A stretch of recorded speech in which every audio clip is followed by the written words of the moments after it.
안녕하세요. 금융투자 전문가 용사부입니다. 용사부와 함께하는 오늘의 테마, 미국이 금리를 내린다는데 그러면 주가는 뜨는 거야?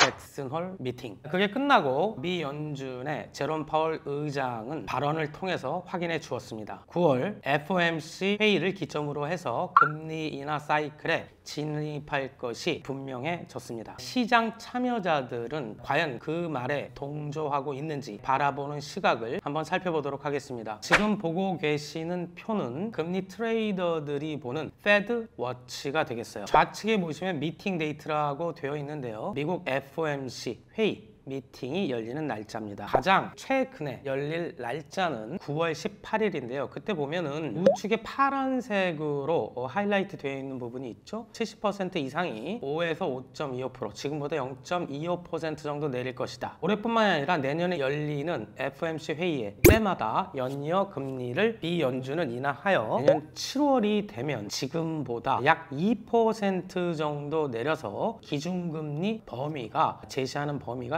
3.25에서 3.5% 정도까지 내릴 것이다 라고 높은 확률로 보고 있습니다. 그러면 실제로 시장에서 움직이는 실제 금리가 어떻게 변하고 있는지 볼까요? 가장 대표적으로 미국 국채 10년물, 미국 국채 2년물을 비교해 보겠는데요. 이게 이제 3개월치를 비교한 차트가 되겠습니다. 3개월 전에 비해서 미 국채 10년물은 어떻죠? 4.5%가 넘는 금리, 수익률로 거래되던 것이 지금은 3.9%. 실제 금리도 미 연준의 기준금리가 내려갈 것이라는 것을 미리 파악, 실제 금리가 내려가고 있는 상황이죠. 미국채 2년물 또한 4.9% 정도 높게 거래되다가 지금은 3.919%죠. 여기서 여러분들께서 주의 깊게 봐야 할 대목은 뭐냐? 더 짧게 남아있는 2년물이 훨씬 10년물, 더 길게 남아있는 것보다 금리가 높게 형성되었죠. 그 역전 현상도 같이 금리는 내려가고 있는데 2년물이 더 급하게 내려가고 있어서 그 역전 현상이 점점 더 해소돼 가고 있다, 정상화돼 가고 있다라는 현상을 보실 수 있습니다. 이렇게 금리 인하 시기에 과거에는 주가에 어떤 영향을 미쳤는지 한번 살펴보도록 하겠습니다. 차트 하나를 보고 계신데 여기서 보시면 색깔로 한번 볼까요? 제가 동그라미 하나를 쳐놨어요. 첫 번째로 금리 인하한 시점이 되겠습니다. 파란색 그래프는 금리 인하를 하고 나서 어때요? 주가가 우상향 올랐군요. 그런데 진한 주황색, 약간 엷은 주황색으로 되어 있는 두 번의 시기는 오히려 주가가 많이 내렸군요. 금리를 내리면 일반적으로 채권 가격이 비싸져서 채권의 매력도가 떨어져서 자금이 주식으로 이동한다, 그래서 주가가 세진다 라고 하는데 꼭 그렇지는 않군요. 과연 그러면 주가가 빠졌던 당시 주황색, 엷은 주황색 시기를 보면 좀 엷은 주황색으로 되어 있는 시점은 2001년도 IT 버블이 어마어마하게 형성돼서 꺼지는 상황, 엄청난 경기 침체가 오고 있는 상황이었고, 진한 주황색은 2007년 9월 미국발 금융위기 시점이었습니다. 둘 다 어때요? 엄청난 급격한 경기 침체를 실제로 벌어졌던 시점이었군요. 진한 파란색, 엷은 파란색 시점은 1995년도, 이때는 뉴 이코노미 시대죠. 어떤 디지털 통신, 인터넷, 이것이 이 세상을 바로 모든 것을 바꿀 것이다 라는 기대에 찼던 시기여서 그 초기에 버블이 형성되고 꺼져버렸죠. 그 다음에 엷은 파란색은 미중 무역 갈등이 본격적으로 맞붙었던 시점입니다. 그래서 금리 인하와 더불어 경기는 크게 침체로 돌아서지 않았고 주가는 상승했던 것입니다. 지금 현재 금리 첫 인상 시점이 임박해 있는데요. 경기가 침체로 진짜 돌아설 건지 파악하기에 앞서서 일단 미국 금리가 인하가 되면 글로벌하게 유동성 증가할 것 같습니다. 지금 차트 보고 계시죠? 오른쪽 끝부분을 보시면 어때요? 파란색은 고개를 빳빳이 쳐들고 올라가고 있고 회색은 밑으로 축 쳐져서 내려가고 있네요. 금리는 내려가고 유동성, 주식과 같은 위험자산에 투자할 수도 있는 유동성, 돈의 양이 증가할 것 같다라는 것을 나타내고 있습니다. 그런데 이제 일단 세계 증시를 리딩하고 있는 미국 주가 주가를 한번 볼까요? S&P 500, 그 다음에 우리나라 주식에 참 큰 영향을 끼치는 나스닥을 좌우측으로 보고 계시는데 10년치 차트인데 사상 최고치 수준까지 올랐다라는 것이죠. 주식에서 가장 큰 악재는 뭐다? 너무 많이 오른 것입니다. 이것이 유동성은 확보되는 상황에서 대단히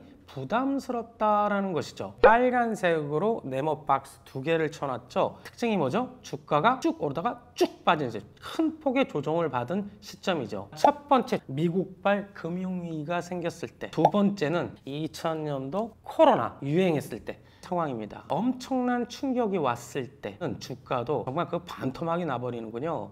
그럼 과연 지금 역사적 최고치를 향해 가고 있는 S&P 500 나스닥이 이와 같이 큰 폭의 조정을 받을 것인가 판단해 보면 되겠네요. 자, 그리고 특히 엔비디아 지금 차트 보고 계시는데 주가 올라도 너무 많이 오른 상태죠. 8월 28일 실적 발표한 날 엄청난 실적을 발표했는데도 마이너스 2.1%, 그 다음날 무려 6.38%가 하락을 합니다. 그 이후 엔비디아의 앞으로의 어떤 성장을 봤을 때는 지나치게 하락한 것이다 라고 해서 모건 스탠리는 목표 주가 150달러, JP 모건은 155달러 등 월가에서는 줄줄이 목표가를 상향시켰습니다. 그런데 이 용사부 엔비디아 지금 120달러 내외에서 움직이고 있는데요. 목표 주가까지 간다 해도 그닥 앞으로 기대할 수 있는 수익률이 높지 않지요. 그래서 지금까지 지수를 상승시켰던 가장 큰 요인이었던 기술주에 대한 투자보다는 다른 그 이외의 업종에 대한, 그 이외의 종목에 대한 투자가 더 좋아 보인다라는 것입니다. 지금 차트 하나 보고 계시죠? 이것도 여러 개의 그래프가 뒤섞여 보이고 있습니다. 8월 초 이후 상황을 보면 헬스케어 쪽과 필수 소비재 쪽은 어때요? 빠져도 덜 빠지고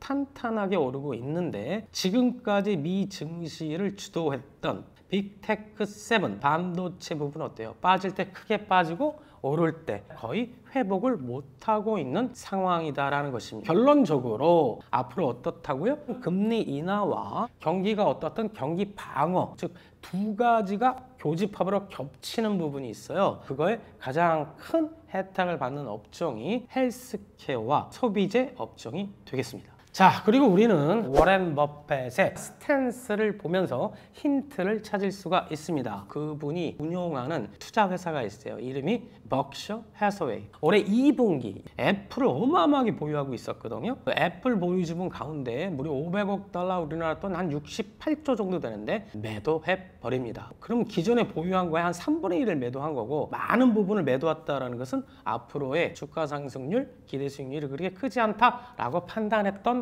것이죠. 이것을 팔고 대신에 무엇을 샀느냐? 화장품 소매업체 울타 뮤 지분을 3,100억 원어치, 그 다음에 항공기 부품 제조사 헤이코 지분 3,400억 매수, 그 다음에 보험회사 처브 회사 이름인데 지분도 늘리고 있었다라는 것입니다. 그리고 이 사람뿐만이 아니라 베이비 버핏이라고 불리는 빌 애커먼이라는 분이 계시죠. 그 사람이 운영하는 헤지펀드 피싱 스퀘어 캐피탈은 나이키를 2분기에 3,100억 원어치나 투자합니다. 그리고 영화 빅쇼트 실제 모델이자 2008년 글로벌 금융위기 빅쇼트 위기를 예측해서 유명해진 사람이 있어요. 마이클 머리라는 사이언 자산운용이라는 회사를 운영하죠. 2분기에 주식 포트폴리오를 많이 줄였는데 그럼에도 불구하고 소비재 유통업체 알리바바 지분을 엄청나게 매수한 것이죠.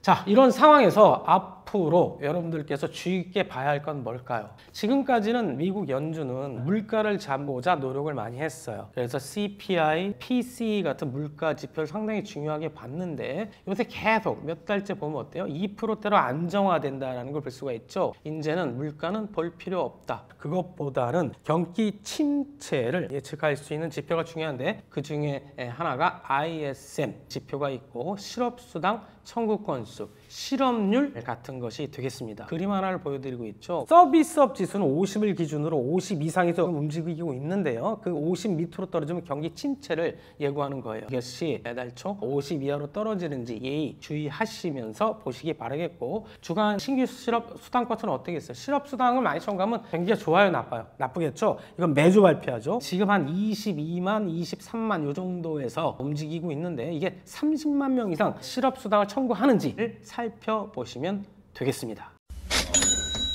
자, 여러분들 제가 오늘 드린 내용을 바탕으로 주의 깊게 살펴보시기 바라겠고 앞으로 여러분들의 투자에 많은 도움이 되셨으면 합니다. 지금까지 따라하면 부자 될 WTV 용사부였습니다. 따부!